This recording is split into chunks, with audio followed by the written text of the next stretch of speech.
So powerful, in fact, that I once motivated 40 people to face their biggest fear, public speaking. Public speaking used to be my biggest fear. You may not think that, seeing me up here today, but it absolutely was. I was terrified to even sit down, have a mic in my hand, raise my hand and say, hi, my name's Christy, and the answer that you just asked is da-da-da. I could not do that. Somehow, 12 months later, I wound up with an invitation to speak on my dream stage, Mind Valley University.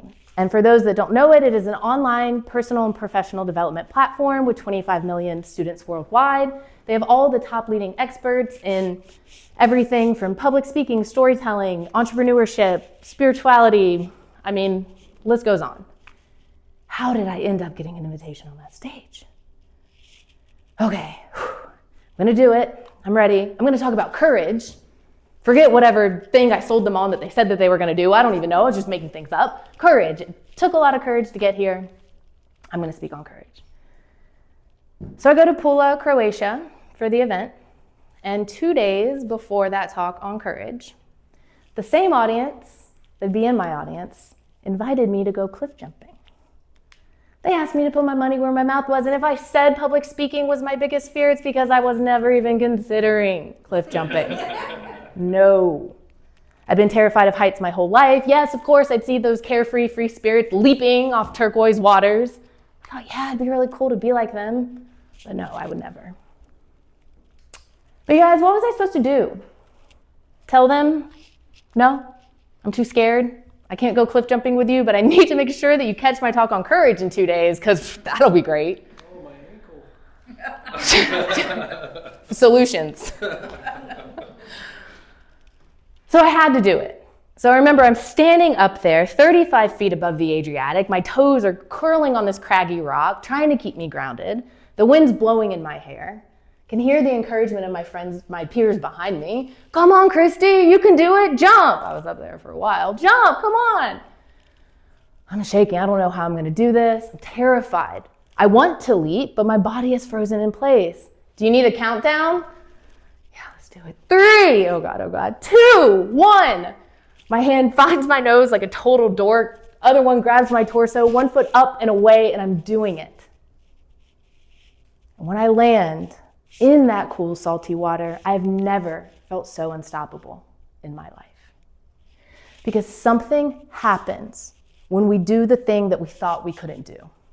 We become unstoppable. So I told this story on that stage, nice and fresh. 60 minutes of talking. That story was drawn out. There was more vulnerability in that. But I conveyed that same energy of being terrified, taking them through the journey, using the story framework. And at the end, I led them through a guided meditation where I invited them to imagine what was possible if they only got on the other side of that thing that they were scared of. So even though I'd let a couple people know my plan before, hey, I know, I'm gonna pay it forward. I used to be scared. I'm gonna get you up on that stage. No, you're not. I love you, Christy, but no, you're not. No. Telling that story got 40 people to release that fear. One of them not only went on to be an award-winning speaker, she is an anti-apartheid activist out of South Africa. She has inspired and saved hundreds, if not thousands of lives because of that act of courage that was inspired by the story that I vulnerably told. And this is when I started to know that energy is transferable, because this was the first person that said, no way, no how, I'm not doing it, Christy. And I love this picture all these years later, because I feel she's glowing so bright, she looks like she could be the main stage speaker.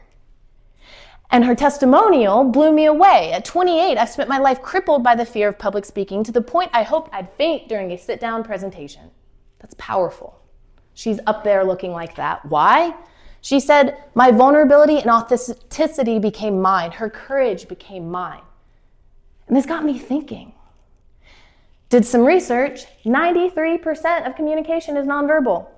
So all the work that we do to put into the words that we say, For sales and marketing and customer service, that's only 7%.